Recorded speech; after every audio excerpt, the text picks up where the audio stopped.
Just one hug. That's all she begged for. As she stood on the precipice of childbirth, a terrifying, life-altering moment, all Elara wanted was the reassurance of her husband's arms. But Julian, the man who had vowed to love and protect her, was busy. A critical business dinner, he claimed. But what if that business dinner was a lie?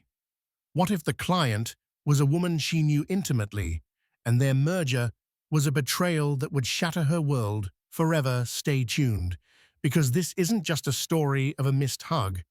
It's a tale of unimaginable deceit. The scent of rain-soaked earth and old money clung to the air in their palatial home, a sprawling mansion nestled in the heart of Bel Air. From the outside, it was a fortress of success, a testament to Julian Vance's Midas touch in the cutthroat world of finance. Inside, however, it was a gilded cage for Elara, his wife of 5 years. The silence in the cavernous rooms was a constant, oppressive weight, broken only by the ticking of a ridiculously oversized grandfather clock in the foyer, a sound that seemed to mock the slow, agonizing crawl of her pregnancy. Elara had always been a woman of simple tastes, a stark contrast to the opulence Julian reveled in.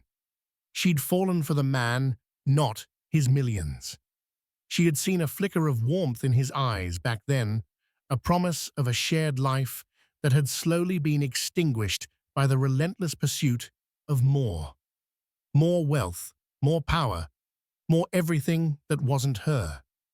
Her pregnancy had been a difficult one, a high-risk journey fraught with complications that had confined her to the house for the better part of 7 months. Each day was a monotonous cycle of solitude, her only companions the hired staff who moved about with a practiced impersonal efficiency. Julian was a ghost in their own home, a fleeting presence in the mornings and a weary sigh late at night. His excuse was always the same: work, a multi-billion-dollar merger with a Japanese tech giant, a deal that would cement his legacy. "For us, Elara," he'd say, his voice a low, tired murmur. "For the baby." But the baby, a tiny life growing within her, felt more like hers alone. She'd talk to him for hours, her hand resting on the swell of her belly, her voice a soft whisper in the lonely expanse of their bedroom. She'd chosen a name, Liam, a name that felt strong and kind, everything she hoped her son would be, everything Julian was not. The due date was a week away, but her doctor had warned that the baby could come at any time. A knot of anxiety was a permanent resident in her chest. She yearned for Julian's presence, not just his physical body in the same house, but his attention, his affection. She craved the man she had married, the one who would hold her hand and tell her everything would be okay. That evening, a wave of Braxton Hicks contractions, stronger than any she'd felt before, sent a jolt of alarm through her. They were irregular, but they were a stark reminder of the impending reality of childbirth. She found Julian in his study, the room a shrine to his success. Awards and accolades lined the mahogany shelves, and the air was thick with the scent of expensive cigars and ambition. He was on the phone, his back to her, his voice sharp and commanding. He was closing a deal, always closing a deal. She weighted her hand on her belly, the false contractions making her breath hitch. When he finally hung up, he turned, his eyes briefly registering her presence before flicking to the stack of papers on his desk. "Julian," she began, her voice barely a whisper. "Not now, Elara," he said, his tone clipped. "I'm in the middle of something." "It's the baby," she said, her voice trembling slightly. "I'm having contractions." He looked up, then a flicker of annoyance in his gaze. The doctor said it's normal. Braxton Hicks, right? You're not due for another week.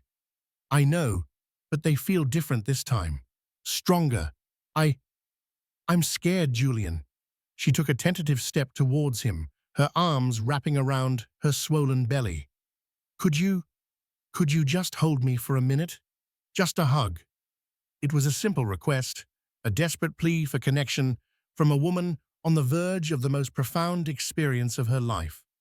She saw him hesitate, his jaw tightening. For a fleeting second, she thought she saw a flicker of the old Julian, the man who would have swept her into his arms without a second thought. But then the moment was gone, replaced by the cool, calculating CEO. He sighed a sound of pure exasperation and ran a hand through his perfectly styled hair. "Elara, I can't," he said, his voice laced with an impatience that cut her deeper than any knife. "I have a business dinner tonight. It's crucial. The final negotiations for the merger. I've been working on this for months. I can't just drop everything." A business dinner. The words hung in the air, cold and sharp. Of course, a business dinner was more important than his terrified, pregnant wife. "A business dinner," she repeated, her voice incredulous. "Julian, I could be in labor. I need you here." "Don't be dramatic," he snapped, his voice rising. "It's not real labor. The doctor said you'd know. I'll call you as soon as the dinner is over. We'll go to the hospital then if you're still feeling whatever it is you're feeling." He turned away from her, then dismissing her fears, her needs, with a casual wave of his hand. He straightened his tie, a custom-made silk creation from a designer she couldn't even pronounce, and grabbed his briefcase. As he walked past her, he didn't even glance in her direction. The front door clicked shut, the sound echoing through the silent mansion, a final definitive punctuation mark on his abandonment. Elara stood there for a long time, the phantom pains in her belly mingling with the very real ache in her heart. Tears streamed down her face, silent and hot. She had never felt so alone. As the hours ticked by, the contractions intensified their rhythm, becoming more regular, more insistent. The pain was a living thing, coiling and uncoiling within her. She knew with a certainty that chilled her to the bone that this was it. This was real labor. She called Julian, her hands trembling so badly she could barely hold the phone. It went straight to voicemail. She tried again and again, each unanswered call a fresh wave of despair. He was at his important business dinner, a dinner that was apparently more important than the birth of his own child. With a surge of adrenaline born of fear and a primal need to protect her baby, she called her doctor, her voice a strained whisper.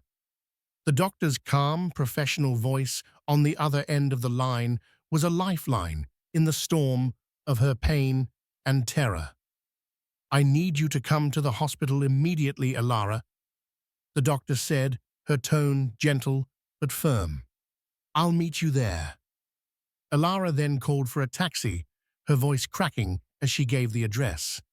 The thought of arriving at the hospital alone, of going through labor without the one person who was supposed to be her rock, was a fresh hell she hadn't anticipated.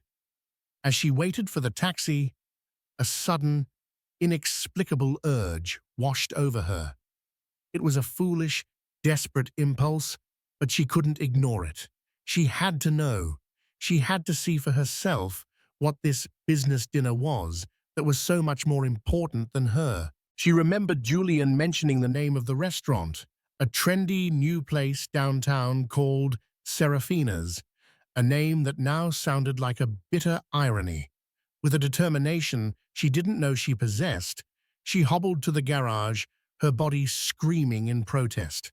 She slid into her own car, a modest sedan that Julian had always derided as unbefitting of her station, and pulled out of the driveway, her destination not the hospital, but a place that would either confirm her deepest fears or offer a sliver of hope she wasn't sure she still had. The drive was a blur of pain and tears. Each contraction was a white-hot agony that stole her breath and blurred her vision. She drove on autopilot, fueled by a cocktail of adrenaline and a desperate need for the truth. When she arrived at Serafina's, the valet gave her a look of pity and concern, but she ignored him, her eyes fixed on the restaurant's glittering facade. She walked through the doors, her hand on her belly, her every step a monumental effort. The restaurant was a sea of hushed conversations and clinking glasses. She scanned the room, her heart pounding in her chest like a trapped bird. And then she saw him, Julian. He was seated at a secluded table in the corner, his back to her. He was leaning in close to his dinner companion, his voice a low, intimate murmur. A bottle of expensive champagne sat in a silver bucket between them, and the candlelight cast a soft, romantic glow on their faces. And then his companion laughed, a sound that was both musical and utterly devastatingly familiar. The woman turned her head slightly, and in that moment, Elara's world shattered.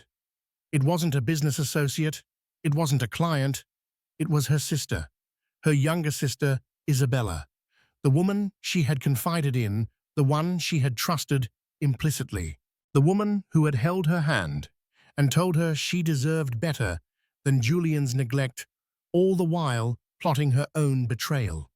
The sight of them together, so intimate, so comfortable, so utterly oblivious to the world of pain she was in, was a blow more visceral than any contraction. The air was sucked from her lungs, and a strangled sob escaped her lips. At that moment, as if sensing her presence, Julian turned.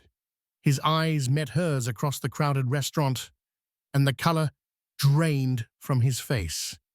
The charming smile he had been bestowing on Isabella vanished, replaced by a look of pure, unadulterated shock. And in that instant, another contraction, more powerful than any before, ripped through her. Her water broke a warm gush that soaked through her dress and pooled at her feet. She cried out, a sound of pure agony that cut through the restaurant's genteel hum. All eyes turned to her, a sea of curious, startled faces. But Elara only had eyes for one person, her husband, the man who was busy with a business dinner, with her sister, the ultimate betrayal. And as the darkness threatened to consume her, as the pain became unbearable, she had only one thought: she was utterly, completely, and irrevocably alone. The life she had known was a lie, and the future she had envisioned was a cruel, impossible dream. The only thing that was real was the tiny life fighting to be born, a life she would have to bring into this world on her own. A world that had suddenly become a very, very cold place. The chaos that erupted in Serafina's was a surreal backdrop to the implosion of Elara's world.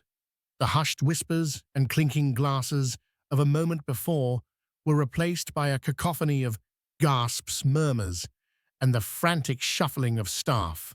But for Elara, it was all a distant hum, a muffled soundtrack to the roaring in her ears. Her universe had narrowed to two faces: Julian's frozen in a mask of horror and guilt, and Isabella's a canvas of wide-eyed panic. Isabella, her baby sister, the one who had held her hand just last week, feigning sympathy as Elara cried about Julian's growing distance. "You deserve so much better, Ellie," she had cooed, her voice dripping with manufactured concern. "He doesn't appreciate you." The memory was a shard of glass, twisting in Elara's gut. The betrayal wasn't just Julian's, it was a dual-pronged dagger, one blade wielded by her husband, the other by her own flesh and blood. Pain, sharp and relentless, sliced through her, bringing her back to the horrifying present. The contraction was a monstrous wave lifting her and slamming her down. She doubled over, a guttural cry tearing from her throat, her hands instinctively clutching her belly. Her water, a public testament to her body's primal, unstoppable journey, continued to pool on the polished marble floor. Julian was on his feet now, his chair scraping loudly against the floor. He started towards her, his face a jumble of emotions, shock, fear, and a desperate, pathetic attempt at damage control. "Elara," he began, his voice a strangled whisper. "What are you doing here?" The sheer audacity of the question was a slap in the face. "What am I doing here?" she repeated, her voice rising with a hysterical edge. "I'm in labor, Julian. I'm having our baby. The one you were too busy to be there for." Her shout silenced the restaurant. Every eye was on them, a captive audience to their real-life soap opera. Isabella, a deer in the headlights, remained frozen in her seat, her perfectly made-up face pale and drawn. She looked from Elara to Julian, her mouth opening and closing like a fish out of water. "Let's go," Julian said, reaching for Elara's arm. His touch felt like a brand, and she recoiled as if burned. "Don't you touch me!" she shrieked, her voice raw with pain and fury. "Don't you ever touch me again!" Another contraction seized her, this one even more brutal than the last. She cried out, stumbling backward, her hand catching the edge of a nearby table to steady herself. A waiter, a young man, with kind, panicked eyes, rushed to her side, offering his arm. "Ma'am, are you all right? Should I call an ambulance?" "Yes," she gasped, her breath coming in ragged pants. "Please, the hospital, Cedars Sinai." She named the renowned medical center, a place synonymous with the best care, a place Julian had insisted on, another hollow gesture of his supposed devotion. Julian, seeing the situation spiraling out of his control, became more insistent. "Elara, stop this. We'll go together. Just let me handle this." He was trying to regain his composure, to project the image of the capable, in-charge husband. But the mask was slipping, revealing the craven, deceitful man beneath. "Handle this," Elara laughed, a wild, unhinged sound that echoed in the cavernous restaurant. "You mean handle her?" She pointed a trembling finger at Isabella, who flinched as if struck. Was this part of the merger, Julian? A new kind of business partnership? The venom in her words hit their mark. Julian paled, and Isabella finally broke her silence, her voice a pathetic whimper. "Elara, it's not what you think." "Oh, I think it's exactly what I think." Elara spat back, the pain momentarily forgotten, replaced by a white-hot rage. "How long, Isabella? How long have you been sleeping with my husband?" The direct question hung in the air, heavy and poisonous. Isabella couldn't meet her gaze, her eyes darting around the room, anywhere but at the sister she had so thoroughly betrayed. Her silence was a confession more damning than any words could be. The paramedics arrived then, a whirlwind of calm, professional efficiency in the midst of the emotional carnage. They moved towards Elara, their voices soothing and steady. As they began to assess her, Julian made one last, desperate attempt to salvage the situation. "I'm her husband," he said, puffing out his chest, trying to assert his authority. "I'll ride with her in the ambulance." One of the paramedics, a woman with a no-nonsense expression, gave him a curt nod. "Fine, but we need to move. Now." They helped Elara onto a gurney, the movement jarring, sending fresh waves of pain through her. As they wheeled her towards the exit, her eyes locked with Isabella's one last time.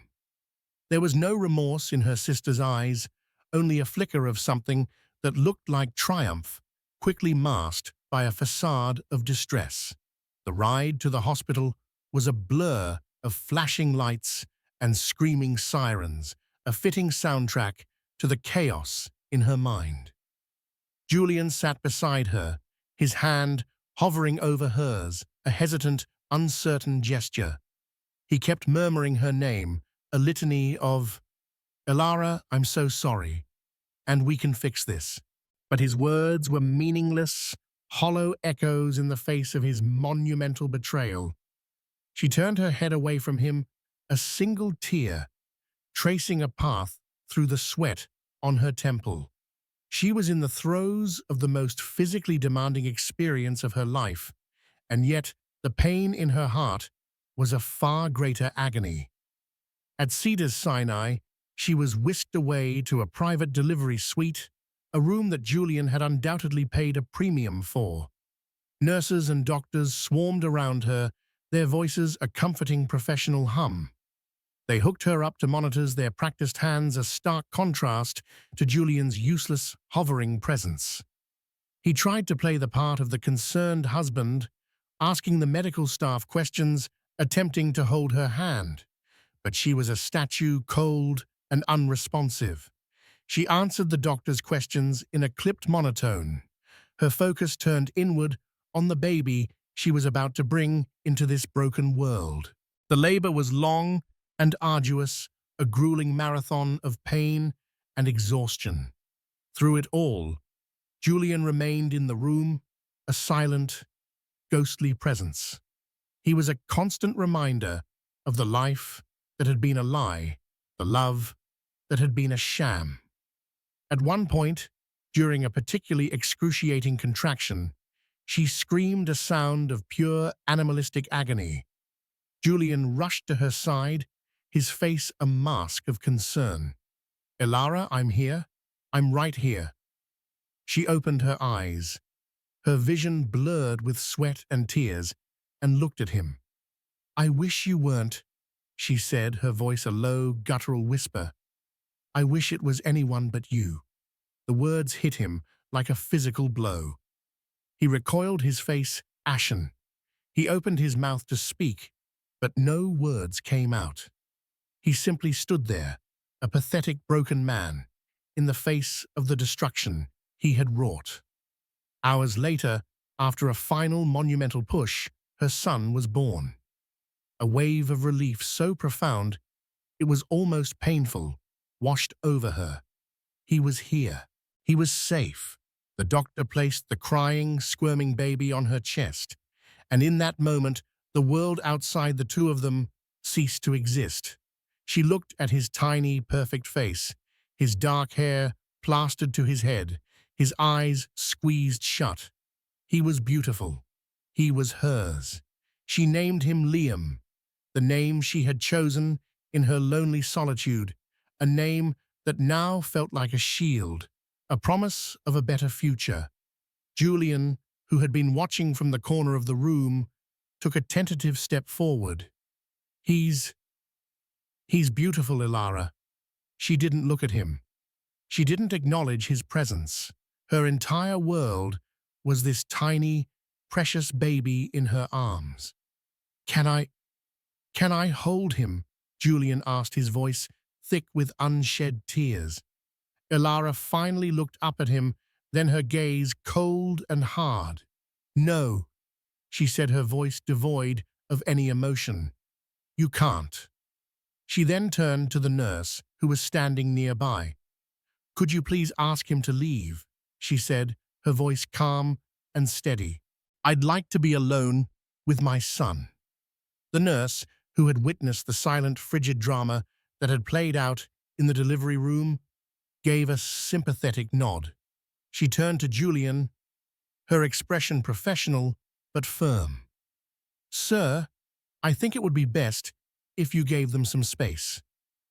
Julian looked from the nurse to Elara, his face a canvas of desperation. "Elara, please," he begged. "He's my son too. You lost that right tonight," she said, her voice as sharp as a shard of glass. "You lost the right to be his father when you chose to be with my sister instead of with me." The finality in her tone was unmistakable. Defeated, Julian turned and walked out of the room, his shoulders slumped in a way she had never seen before. The door clicked shut behind him, and for the first time in what felt like an eternity, Elara could breathe. She looked down at Liam, who had quieted in her arms, his tiny hand curled around her finger. A fierce, protective love stronger than any pain she had ever known surged through her. She was a mother now, and she would protect her son from the wreckage of his father's betrayal, no matter what it took. The road ahead was uncertain, a daunting, uncharted territory. But as she held her son, she knew one thing with absolute certainty: she was not alone anymore. She had Liam, and together they would build a new life, a life free from the lies and deceit of the past, a life that was truly their own. The first few days in the sterile quiet of the hospital room were a strange, surreal limbo. The world outside, with its shattered relationships and devastating truths, felt a million miles away.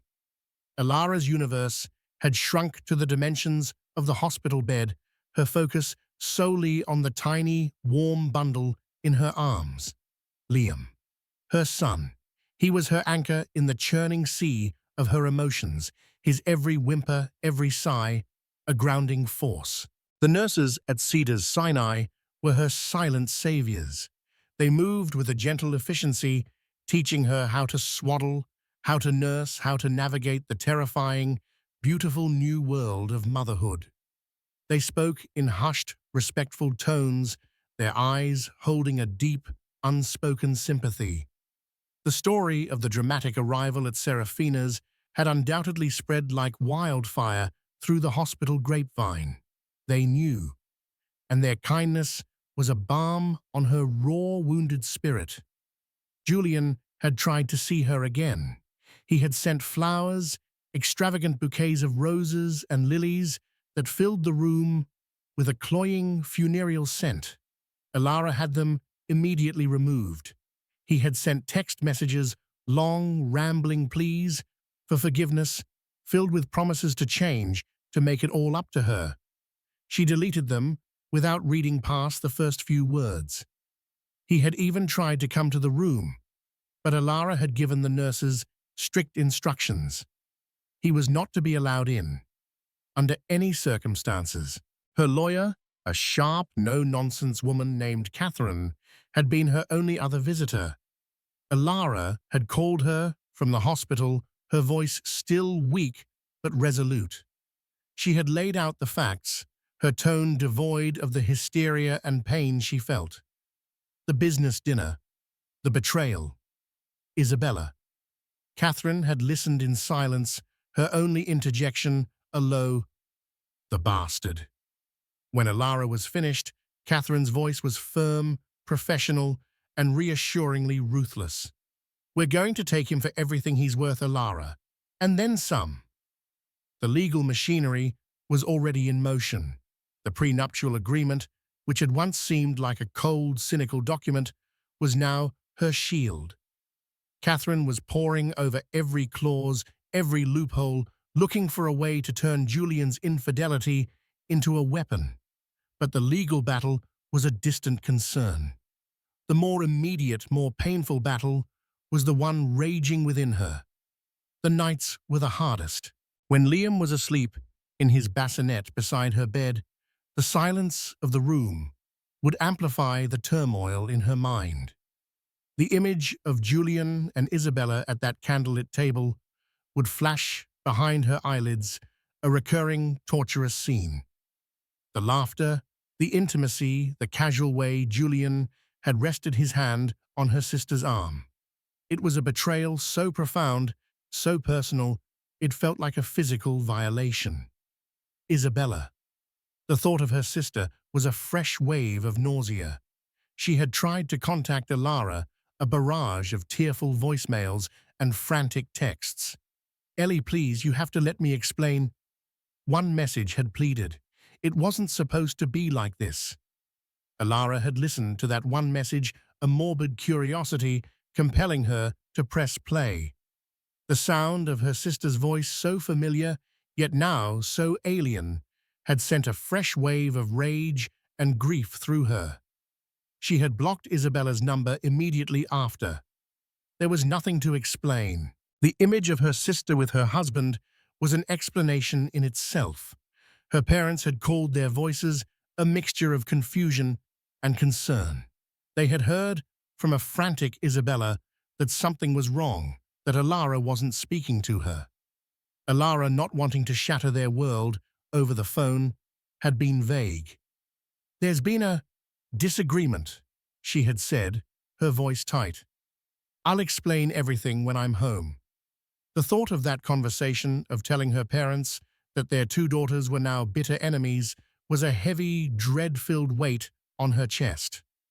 On the day of her discharge from the hospital, a new wave of anxiety washed over her. The hospital had been a sanctuary, a protected bubble. Now she had to return to the house, to the gilded cage, that was now a monument to her broken marriage. She had arranged for a car service, refusing to let Julian take her home. As she was getting ready to leave, a nurse came in with a final set of discharge papers. "Mr. Vance has taken care of the entire bill," the nurse said, her voice gentle, "and he's arranged for a full-time baby nurse to be at the house for you." The news was a mix of relief and resentment. She needed the help, she knew that. But the thought of it being Julian's arrangement, another attempt to buy his way back into her good graces, was galling. Still, she was too exhausted to argue. She would take the help for Liam's sake. The ride home was silent, the city of Los Angeles, a blur outside the tinted windows. As the car turned onto the long, winding driveway of their Bel Air mansion, her heart began to pound. The house, which had once represented security and success, now looked like a mausoleum.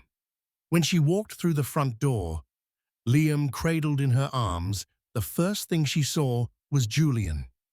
He was standing in the foyer, his face pale and drawn, his eyes red-rimmed.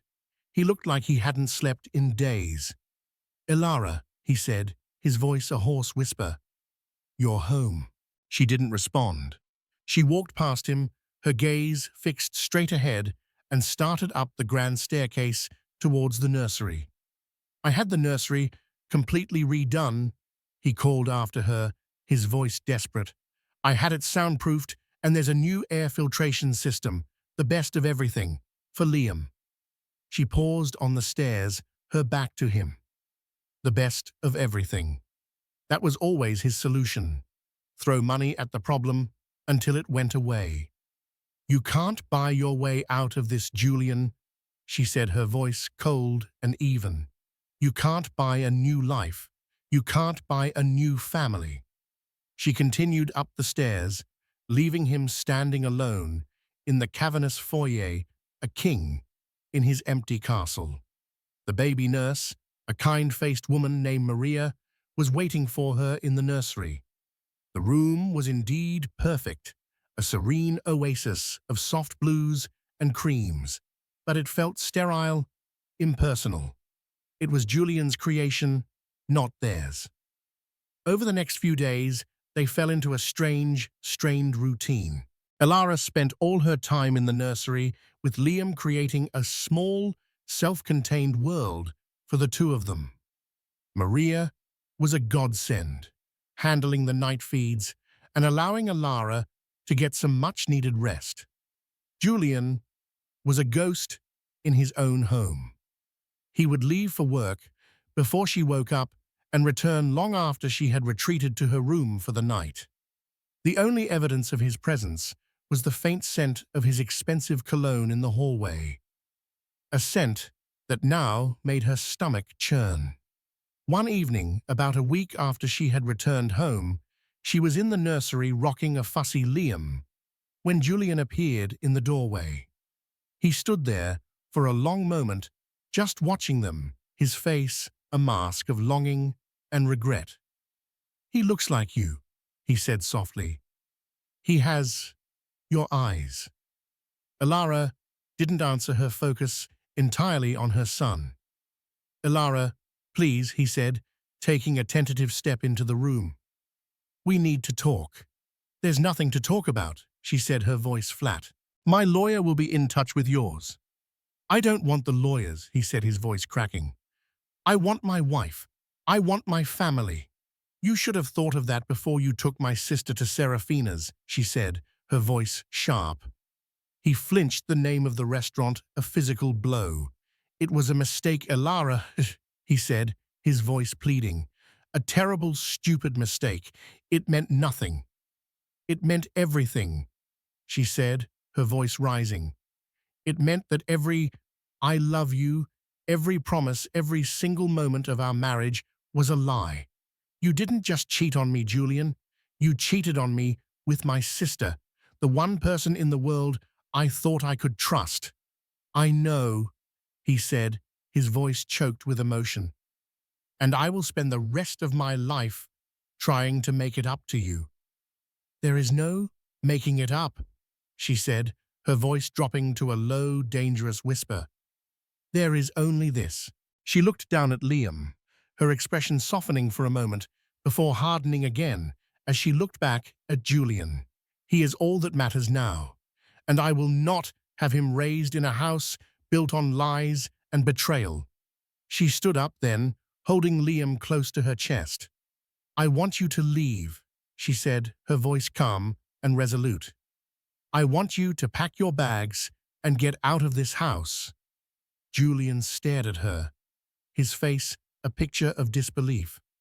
"Elara, this is my house, and this is my son," she countered, her voice unwavering, "and I will not have him grow up with you as his role model. So you can either leave on your own, or I will have you legally removed. Your choice." The finality in her voice, the steel in her gaze, finally seemed to penetrate his denial. He looked from her to the baby in her arms, and a look of utter desolation crossed his face. He had lost.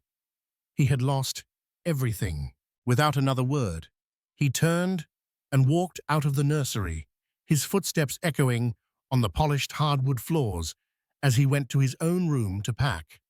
Elara stood there listening to the sounds of his departure, a strange mixture of relief and sorrow washing over her. It was over. Her marriage was over. Her old life was over. She looked down at Liam, who was now sleeping peacefully in her arms, his tiny chest rising and falling in a steady rhythm. A single tear escaped her eye and fell onto his cheek. He stirred for a moment, then settled back into a deep sleep. "It's just you and me now, little one," she whispered, her voice thick with emotion. "And I promise you, I will be enough." She knew the road ahead would be difficult. There would be legal battles, emotional turmoil, and the daunting task of rebuilding her life from the ashes of her husband's betrayal. But as she held her son, she felt a strength she never knew she possessed. She was a mother, and for Liam, she would be a warrior. The fight for their future had just begun. The days that followed Julian's departure were a strange and unsettling blend of liberation and loss. The vast, echoing silence of the Bel Air mansion was no longer oppressive. It was a canvas on which Elara could begin to paint a new life. The scent of Julian's cologne faded, replaced by the gentle, comforting aroma of baby powder and milk. The house began to feel less like a mausoleum and more like a sanctuary, a fortress she was building around herself and her son. But the ghost of Julian and the even more painful specter of her sister's betrayal lingered in the shadows. Every corner of the house held a memory, a reminder of the life that had been so cruelly snatched away from her. The grand dining room where they had hosted lavish dinner parties, the home theater where they had watched movies on lazy Sunday afternoons, the master bedroom with its panoramic views of the city. All were now tainted with the bitter taste of deceit. Elara found herself retreating further and further into the nursery, the one room that felt truly hers and Liam's. With Maria's help, she created a predictable, soothing rhythm to their days. Feedings, naps, quiet moments of cuddling and cooing. These were the anchors that kept her from being swept away by the undertow of her grief. Her lawyer, Catherine, was a formidable presence in the background, a whirlwind of legal filings and aggressive negotiations. "He's trying to play hardball," Catherine had told her during one of their daily phone calls. "He's offering a settlement, but it's an insult. He thinks he can buy his way out of this with a fraction of what you're entitled to." "I don't care about the money," Elara had said, her voice tired. "I just want this to be over." "No," Catherine had countered, her voice sharp. "You will care. You'll care when you're raising Liam on your own, when you're paying for his education, when you're building a new life for yourself. This isn't just about money, Elara, it's about justice. It's about making him pay for what he did." Catherine's words were a harsh but necessary reminder of the practical realities of her situation. She was no longer the wife of a billionaire. She was a single mother, and she needed to be pragmatic. She gave Catherine the go-ahead to fight, to be as ruthless as necessary. The most difficult battle, however, was the one she had to fight with her own family. A week after Julian had left, her parents had shown up at the house, their faces etched with worry. They had been bombarded with frantic, tearful calls from Isabella, who had painted a picture of a distraught, irrational Elara who was shutting everyone out. Elara had met them in the formal living room, a room she had always hated for its stiff, impersonal opulence. She held Liam in her arms, a tiny living shield. "What is going on, Elara?" her father had asked, his voice gentle but firm. "Isabella is worried sick. She says you won't talk to her." Elara took a deep breath, the moment she had been dreading finally upon her. "I'm not talking to her," she said, her voice calm and steady. "And I have no intention of ever talking to her again." Her mother gasped, her hand flying to her chest. "Elara, what are you saying? She's your sister." "She stopped being my sister the night she had dinner with my husband," Elara said, her voice flat. The words hung in the air, heavy and poisonous. Her parents stared at her, their faces a mixture of confusion and disbelief. "What do you mean?" her mother asked, her voice trembling. And so Elara told them. She laid out the entire sordid story, from Julian's business dinner to the scene at Serafina's to the final devastating confirmation of the affair. She spoke in a calm, measured tone, her voice devoid of the rage and pain that were churning within her. She owed them the truth, but she would not give them the satisfaction of seeing her break. When she was finished, a heavy silence descended on the room. Her father, a man of few words, but deep integrity, looked stunned, his face ashen. Her mother was weeping silently, her hand over her mouth. I don't believe it," her mother whispered, her voice choked with tears. "Isabella would never, Julian would never." "But they did," Elara said, her voice firm. "And I have the proof." She had Catherine send over the evidence she had already gathered. Cell phone records, credit card statements that placed Julian and Isabella at hotels and restaurants over the past several months, even a private investigator's report that detailed their clandestine meetings. The truth was undeniable, a cold, hard mountain of facts that crushed any hope of a misunderstanding. Her parents were shattered. Their perfect family, their two beloved daughters, were now irrevocably broken. The days that followed were a blur of tearful phone calls, of their desperate attempts to mediate, to find some way to piece their family back together. "She's sorry, Elara," her mother had pleaded during one call. "She's truly, truly sorry. She wants to talk to you to beg for your forgiveness." "Forgiveness is not something she's entitled to," Elara had replied, her voice cold. Some things can't be fixed, Mom. This is one of them. The final devastating blow came a few weeks later. Catherine called, her voice grim. Elara, I have some news, and I don't think you're going to like it. What is it? Elara asked, a knot of dread tightening in her stomach. Isabella is pregnant, Catherine said, her voice soft. The words hit Elara with the force of a physical blow. She sank into a nearby chair, the phone slipping from her hand. Pregnant. Her sister was pregnant with her husband's child. The betrayal was no longer just a single act of infidelity. It was a living, breathing thing, a life that would forever intertwine her sister and her husband, a constant, painful reminder of their deceit. That night, for the first time since Liam was born, Elara broke down. After she put her son to bed, she retreated to her own room, the vast, empty space, a reflection of her own hollowed-out heart. She curled up on the bed and wept great, shuddering sobs that racked her entire body. She cried for her broken marriage, for her lost sister, for the innocent baby who would be born into this mess. She cried until she had no tears left, until she was just a raw, empty shell. But as the first rays of dawn began to stream through the window, a strange sense of clarity washed over her. The worst had happened.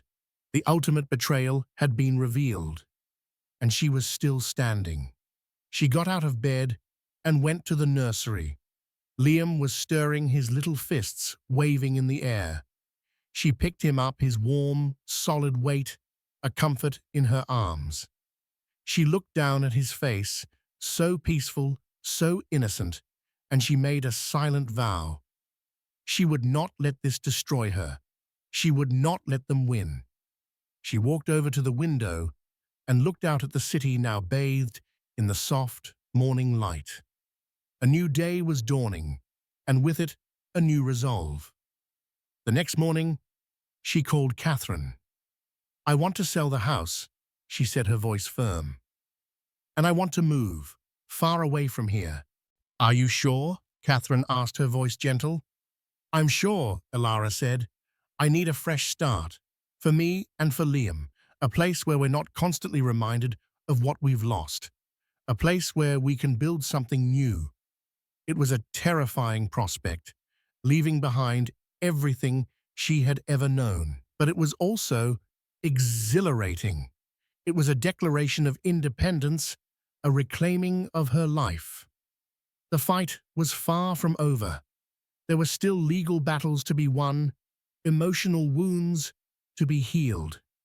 But for the first time since that fateful night at Serafina's, Elara felt a flicker of hope. She had lost a husband, a sister, a life she thought she wanted. But she had found something far more valuable, her own strength, her own resilience, and a love for her son that was more powerful than any betrayal.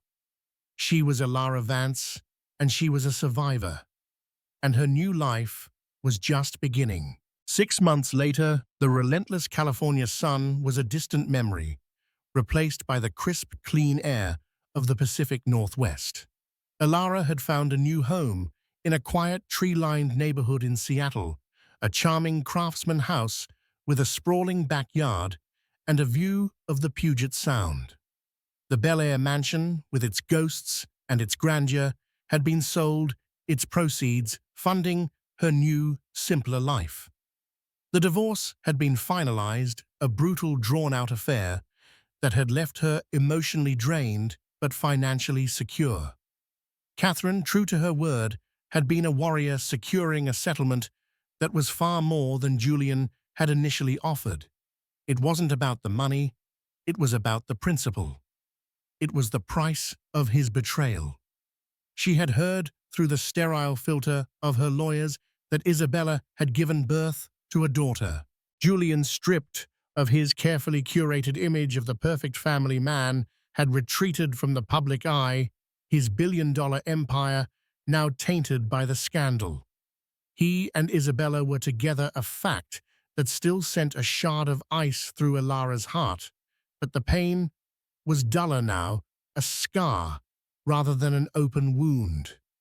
She had cut off all contact with her parents. Their inability to fully condemn Isabella's actions, their desperate pleas for a reconciliation she could never give, had created a chasm between them that felt impossible to bridge. It was a profound, aching loss, but one she had to endure to protect her own fragile peace. Her world was small now, but it was real. It was filled with the simple, profound joys of motherhood. Liam, now a giggling, curious baby, was the sun around which her universe revolved. His first smile, his first laugh, the way he curled his tiny hand around her finger. These were the moments that mattered, the moments that were slowly, painstakingly healing her broken heart. She had found a new community in her neighborhood, a group of other young mothers who met in the park for playdates and coffee. They didn't know her story, and she didn't offer it. To them, she was just Elara, Liam's mom. And for the first time in a long time, that felt like enough. One sunny afternoon, as she pushed Liam on a swing in the park, her phone buzzed. It was a text from an unknown number. "I know you hate me," it read, "and you have every right to. But I want you to know that I'm sorry, and that I miss my sister." It was from Isabella. Elara stared at the message for a long moment, a swirl of conflicting emotions rising within her. There was anger, yes, but there was also a flicker of something else, a deep, primal ache for the sister she had lost. She didn't reply. She wasn't ready. Maybe she never would be. But as she looked at Liam, his face alight with pure, unadulterated joy as he soared through the air, she realized that forgiveness wasn't the goal. The goal was peace, and she was finally slowly finding it. She put her phone away and focused on her son, on the warmth of the sun, on her face, on the gentle rhythm of the swing. Her old life was gone, a casualty of a lie, a casualty of a business dinner. But in its place, a new life had taken root, a life that was smaller, quieter, but infinitely more precious. It was a life built not on wealth or status, but on the enduring, unbreakable bond between a mother and her child. And in that, Elara had found a richness that all of Julian's millions could never buy. Elara's story is a raw, powerful reminder that the deepest betrayals often come from those we trust the most. She lost a husband and a sister in one devastating blow, but in the ashes of that heartbreak, she found her own incredible strength and the fierce, unconditional love of a mother. Her journey from a gilded cage to a life of authentic joy is a testament to the resilience of the human spirit. What would you have done in her shoes? How do you think she should have handled the final text from her sister? Share your thoughts in the comments below. If this story touched your heart, please give this video a thumbs up. Share it with someone who needs to hear it, and don't forget to subscribe for more compelling stories of love loss and the incredible power of new beginnings. Your support helps us bring these stories to light. Thank you for listening.